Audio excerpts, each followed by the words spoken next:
And I'm Niranjan. And we are the knowledgeable masterminds. And in this video, we are going to show you 12 facts about the future, part 1. Well, not all the 12 facts in the part 1 because then why would we need a part 2? We are going to show 6 in this and the next 6 in the next video, so stay tuned for that. This video is part 1 of 12 facts about the future Earth, where we show you what new things we could see in the future. We can't really predict when the things will be out to the public, as it is in the hands of the developers only, because they are the one who develop it. But it will come, that's for sure. Some are things you would normally expect to see in the future, but some are things which you would never expect to come when you associate to the future. So let's get started. The first fact in our list is Air traffic. Now, who wouldn't expect to see this in the future? People have been telling about flying cars from a really long time, right? We don't know when this will come now because people have been postponing this for a long time. But it's not like how you'd expect flying cars to come. Already, drones have started to become popular with remotes and they serve the purpose of cameras in the air sometimes.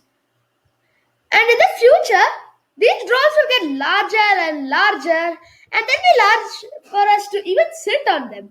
In simple words, they will become flying cars. After the first flying cars come, you won't see flying cars everywhere, obviously. It will take time for this flying mode of transport to be more affordable and common. But it's for sure that in some time, all of us will have our own mini aeroplanes or drones, I should say, which are also called as flying cars.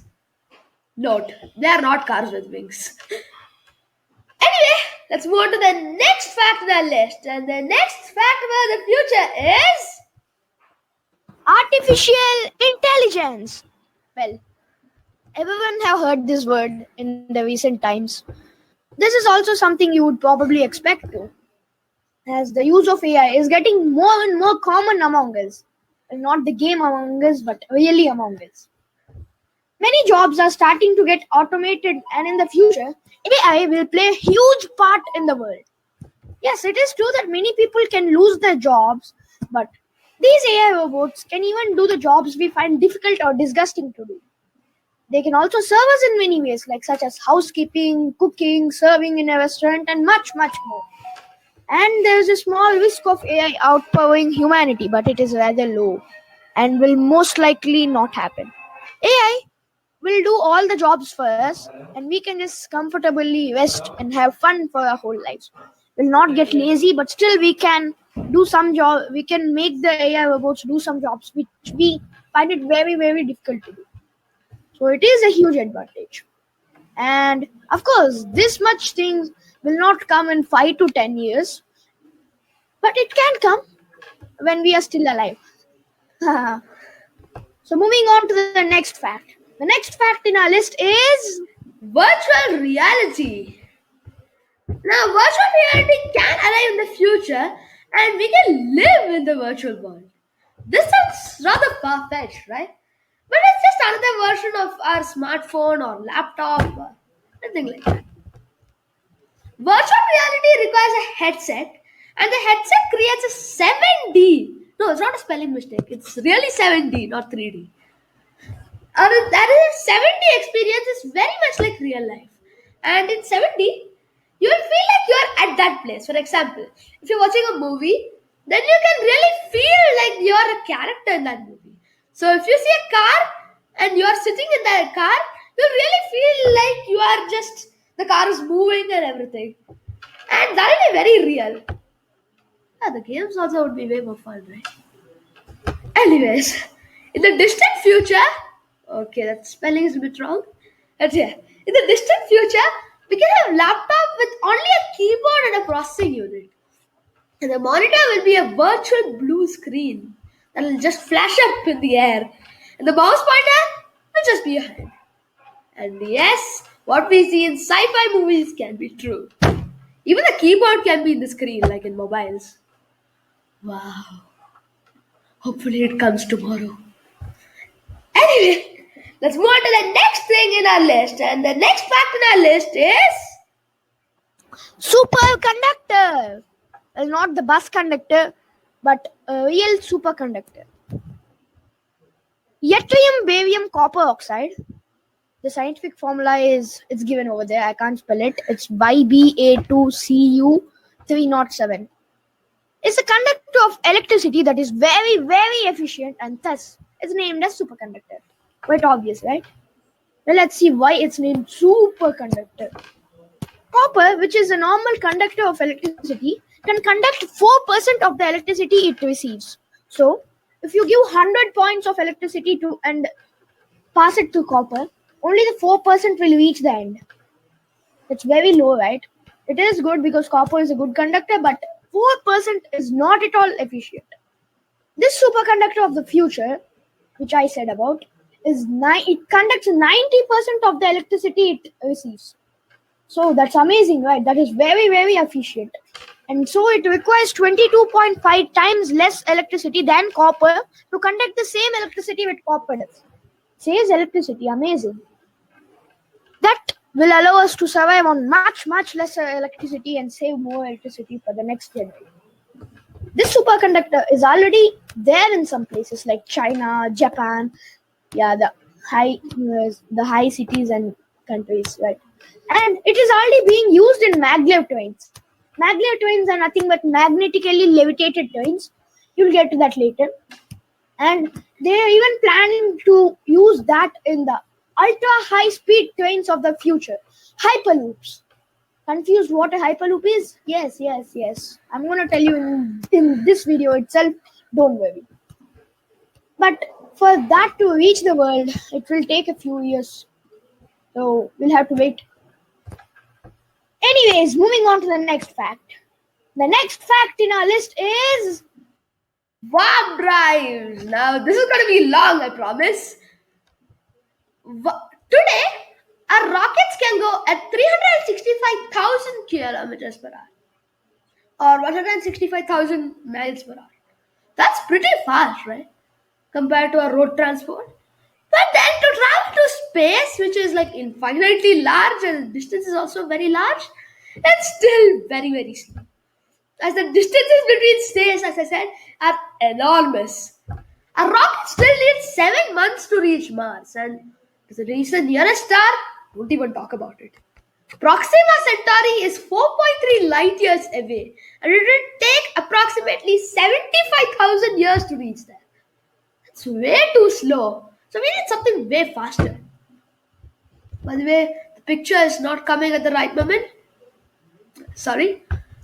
Anyway, in the future, there will be vehicles called warp drives. And they can theoretically travel more than at the speed of light. But then, it's not that anything with mass cannot travel at the speed of light. So, how is this possible? This is possible because instead of traveling normally, the warp drive compresses the space in front of it and expands it behind.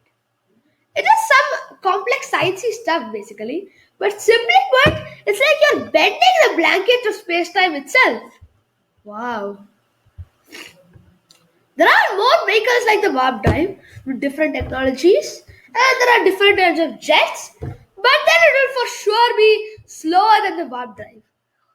In the warp drive, hypothetically, you can go at speeds above 500,000 kilometers per second or 310 miles per second. 310,000 miles per second, not hour, second. The speed of light is 300,000 kilometers per second or 186,000 miles per second, if I'm not wrong. And this is exceeding the speed of light also. That too almost by twice. That means you can reach Proxima Centauri in not 75,000 but just 2 or 3 years at a speed faster than light. Wow, we can finally travel in space. Of course, this needs a lot more technology than what we have, but I hope it will come so that one day we can all live in some distant planet somewhere else. This is the picture, by the way. Anyway, let's move on to the next one, and that's also going to be long, and your doubt will be cleared about Hyperloops. That's a huge concept. and it's going to be huge in the PPT too. So let's see. These ultra high speed bullet trains are going to reach us soon. Hyperloops, also called vacuum trains, remove friction like what maglev trains do. I told you, right? Magnetically levitated trains. But then, hyperloops can go at impossibly high speeds. Well, if it's impossible, how can we go? That's just a word. Not really. And that is 8,000 kilometers per hour. Hi. My god, that's so high. And this Hyperloop project is first proposed by Elon Musk. Yeah, the current richest person in the world. In 2013. And I'm going to show you how it works. There are two main issues for our present day trains. What are those? Air resistance and ground friction.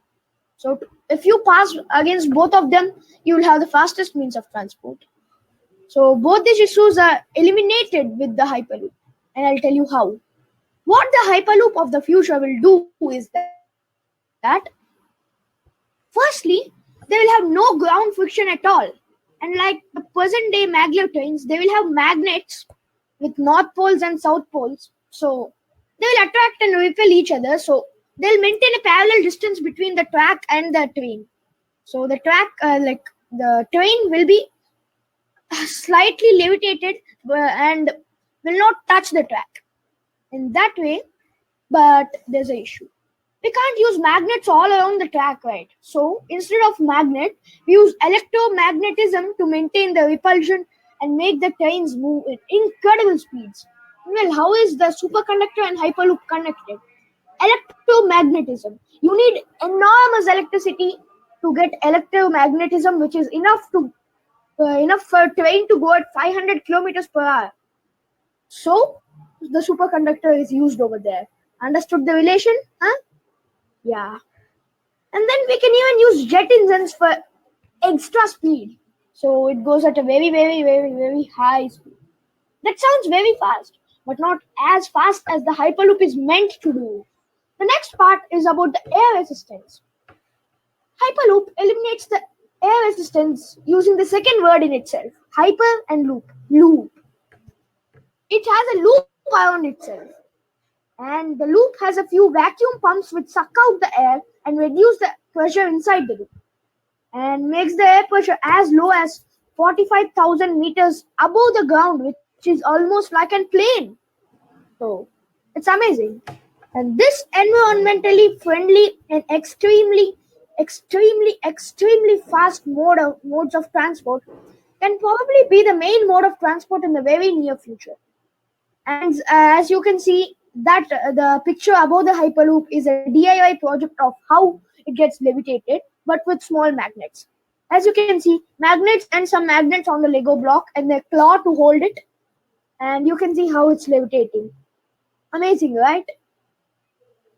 So, and A huge thanks for watching this video. If you like the quality of the video, you can choose to like or share or subscribe to support our channel and get latest updates whenever we release a new video. For any doubts or improvements regarding this video or PPT, please contact this, and this. And sorry for a bit of an internet connection lag in between. Yeah. And as always, you can find this PPT in the description. That's it. And this is us, as the knowledgeable mastermind signing signing off. off.